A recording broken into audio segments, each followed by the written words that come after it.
2015 வந்த ஒரு சைலண்டான crime thriller படம்.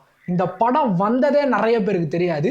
அப்படி என்ன படம் அப்படின்னு நீங்க பார்க்கறதுக்கு முன்னாடி இந்த மாதிரி எக்கச்சக்க மூவி ரெக்கமெண்டேஷன் நீங்க மிஸ் பண்ணாம பார்க்கணும், மறக்காம நம்மள ஃபாலோ பண்ணிக்கோங்க. ராஜதந்திரம். இந்த படத்தோட ஸ்டோரி என்னன்ட்டு சிம்பிளா சொல்றேன். 3 பேர் திக்கு ஃப்ரெண்ட்ஸ். 3 பேருக்கும் வேலை கிடையாது, ஃபியூச்சரு பிளர்ரு, ஆனா பிரெயின் செம்ம ஸ்ட்ராங்கு. அதனால சின்ன சின்ன திருட்டெல்லாம் பண்ணி லைஃப்பை லீட் பண்ணிட்டு இருப்பாங்க. திடீர்னு ஒரு ஐடியா வரும், ஒரு ரீசனுக்காக ஒரு பெரிய ஜுவல்லரி ஷாப்பை கொள்ளையடிக்கலாம் அப்படின்னு பிளான் பண்ணுவாங்க.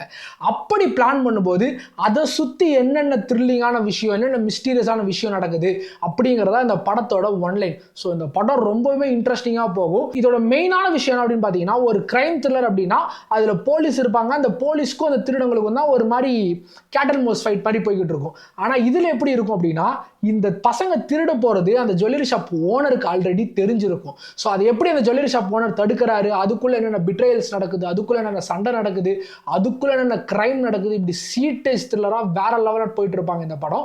ஸோ இந்த படத்தோட ஸ்க்ரீன் பிளே பார்த்தீங்கன்னா அவ்வளோ இன்ட்ரெஸ்டிங்காக, அவ்வளோ விறுவிறுப்பாக போகும். ஏன்னா ஒரு மாதிரி கேம் மாதிரி டிசைன் பண்ணியிருப்பாங்க. இவங்க திருடுறதுக்கு பிளான் போடுறதாகட்டும், அந்த பிளானை டிசைன் பண்ணுறதாகட்டும், அந்த டிசைனை எக்ஸிக்யூட் பண்ணுறதா இருக்கட்டும், இது எல்லாத்தையும் ஒரு மாதிரி கேம் மாதிரி ரொம்ப அழகாக, ரொம்ப இன்ட்ரெஸ்டிங்காக டிசைன் பண்ணியிருப்பாங்க.